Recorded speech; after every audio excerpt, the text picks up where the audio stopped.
হরে কৃষ্ণ। আমার সকল বৈষ্ণব ভক্তবৃন্দের চরণে কোটি কোটি প্রণাম। তোমরা সবাই কেমন আছো? আশা করি ভালো আছো। আমিও ভগবান এবং গুরুদেবের কৃপায় এবং তোমাদের আশীর্বাদে আমি খুব ভালো আছি। আজকে গুরুত্বপূর্ণ বিষয় নিয়ে আলোচনা করব, যেটা আপনাদের জীবনে খুবই কাজে লাগবে। তো সবার এটা কাজে লাগবে। আপনারা এই ভিডিওটি অবশ্যই পুরোটা দেখবেন, অবশ্যই মন দিয়ে শুনবেন। ভিডিওটি স্কিপ না করে পুরোটা দেখবেন। তো আমাদের এই মনুষ্য জন্মের উদ্দেশ্য কী? আমাদের কর্তব্য বা কী আছে, কর্তব্য। তো পশুদের মধ্যে ও আমাদের মধ্যে পার্থক্য কী, এটা আমাদের জানতে হবে আগে। তো পশুদের মধ্যেও আছে আহার, নিদ্রা, ভয়, মৈথুন।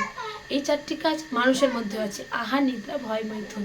তো এই চারটা যদি কাজ পশুদেরও থাকে, পশুরা খাওয়া দাওয়া করছে, তাদেরও ভয় লাগে, তারাও ঘুমায়, তারাও বাচ্চা সম্পাদন করে। তো আমরাও কি করছি, খাওয়া দাওয়া করছি, ইনকামের পিছনে ছুটে বেড়াচ্ছি, তো ঘুমাচ্ছি, সন্তান আমরাও জন্ম দিচ্ছি, আমাদেরও ভয় লাগে। সব কিছু তো একই। তাহলে পশু ও আমাদের মধ্যে কর্তব্য কী? তো পশু হচ্ছে কি, তাদের উন্নত চেতনা। তারা কিন্তু এই চারটা কাজই ভালো করে করতে পারে। কিন্তু আমরাও কিন্তু এই চারটা কাজই করছি, কিন্তু আমাদের মধ্যে পার্থক্য আনতে হবে পশুদের থেকে। তো পশুরা হচ্ছে, তাদের সেই উন্নত চেতনাটা নেই। আমাদের কিন্তু উন্নত চেতনা আছে। কারণ কোনো শীত লাগলে, আমাদের প্রচুর ঠান্ডা যখন লাগে, আমরা কী করছি, গায়ে চাদর নিয়ে নিচ্ছি গায়ে। কখনো গরম লাগলে আমরা কি করি, পাখার সুইচ দিয়ে দিচ্ছি বা এসি চালিয়ে দিচ্ছি।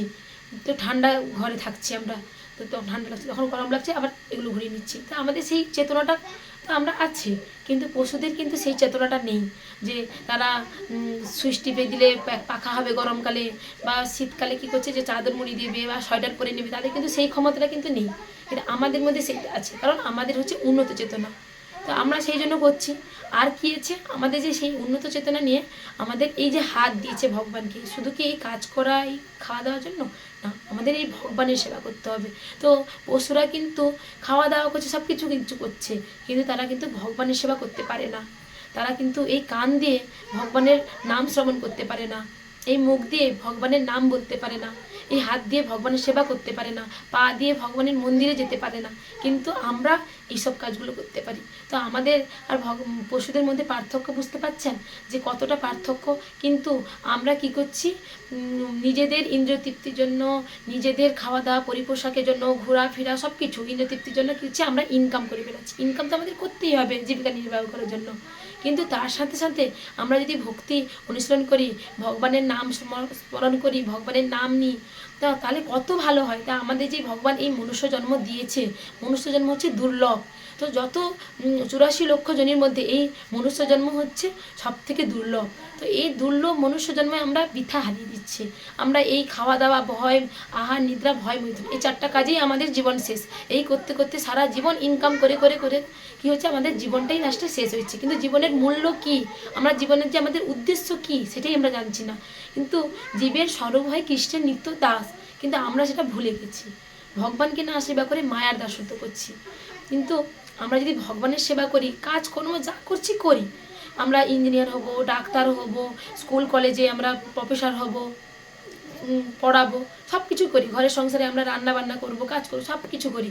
কিন্তু তার মধ্যে যদি আমরা ভগবানের সেবা করি, ভগবানের নাম স্মরণ করি, আমরা যদি এই গ্রন্থকে বুকে টেনে নিই, ভগবানের মুখনিষিদ্ধ বাণী গীতাটা যদি পড়ি, তবেই আমরা মনুষ্য জীবনের উদ্দেশ্যকেও ভালো করে বুঝতে পারবো। এই যদি আমরা গ্রন্থগুলো পড়ি, আর আমাদের ছোটো ছোটো বাচ্চাদেরকেও যদি আমরা শিখাই এই গ্রন্থ, তো আমরা মানে পড়ার সাথে সাথে যদি এই গীতা, আমাদের ধর্মগ্রন্থ, ভগবানের মুখনিষিদ্ধ বাণী, এটা যদি আমরা বাচ্চাদেরকে শেখাই, তবেই তো বাচ্চারাও তো শিখবে ভগবানকে কে, আমরা কি, আমাদের উদ্দেশ্য বা কী, তাহলে এগুলো জানতে পারবে। তা আমাদের মেন উদ্দেশ্য কি, আমাদের ভগবানের সেবা করা, কৃষ্ণের জীবের স্বরূপ হয়ে কৃষ্ণের নিত্য দাস।